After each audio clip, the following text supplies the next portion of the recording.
మా సహోదరి సహోదరులారా, ఈ ప్రాంతాన్ని ప్రేమించి అభిమానించి ఒక మంచి వార్త, శుభవార్త, మహా సంతోషకరమైన వార్త వినిపించాలని మేము వచ్చాం.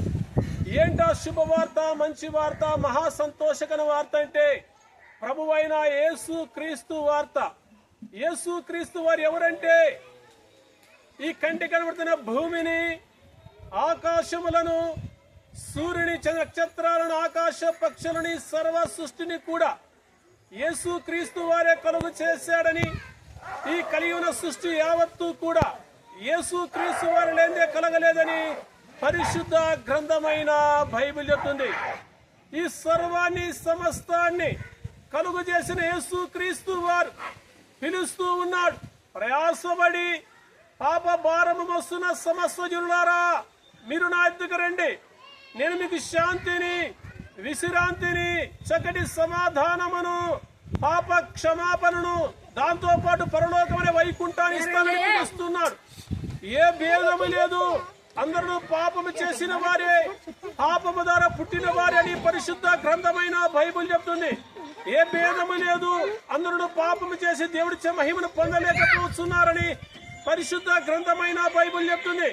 ఏ భేదము లేదు, అందరూ కూడా కేవలము దేవునికి దూరస్థులై ఉన్నారని పరిశుద్ధ గ్రంథమైన బైబిల్ చెప్తుంది.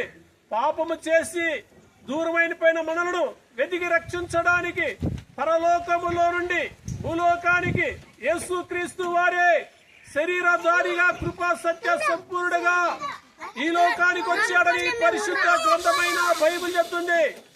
ఆయన ఈ లోకానికి వచ్చినప్పుడు ఒక కుష్ఠి రోగి యేసు క్రీస్తు వారి దగ్గరకు వచ్చాడు. అమ్మాయా, ఈ వాక్యాన్ని మీరు బాగా వినండి. ఒక కుష్ఠి రోగి యేసు క్రీస్తు వారి దగ్గరకు వచ్చి మోకాళ్ళ మీదుడి యేసు క్రీస్తు వారికి నమస్కారం చేశాడు.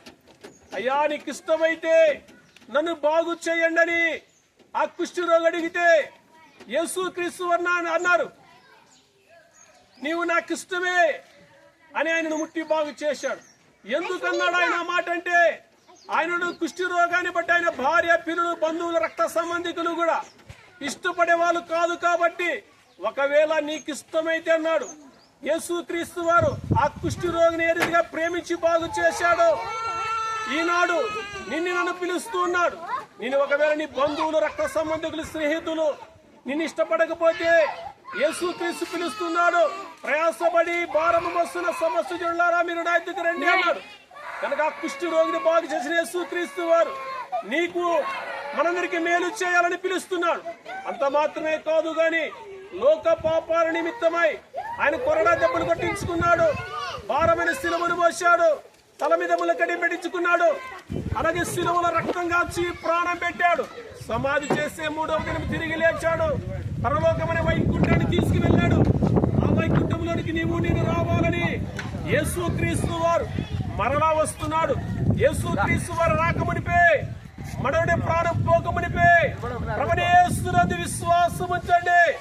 యేసు క్రీస్తు వారే సర్వాన్ని సృష్టించాడని, యేసు క్రీస్తు వారే ఎన్నో ఆశ్చర్యాలు చేశాడని, యేసు క్రీస్తు వారే మా కొరకు శిలువలో రక్తం కాచి ప్రాణం పెట్టాడని, యేసు క్రీస్తు నమ్ముకుంటే పాప క్షమాపణ ఉంటుందని, యేసు క్రీస్తును నమ్ముకుంటే పరలోక రాజ్యం ఉంటుందని ప్రభువైన యేసునందు విశ్వాసం ఉంచండి.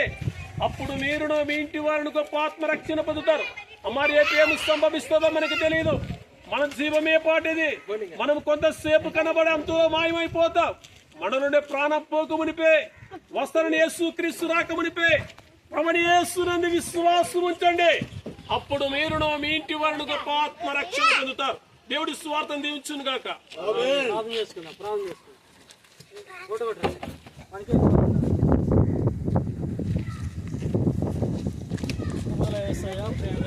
పరలోకపు తండ్రి, ప్రభావానికి వందనాలు, స్తోత్రాలైనా.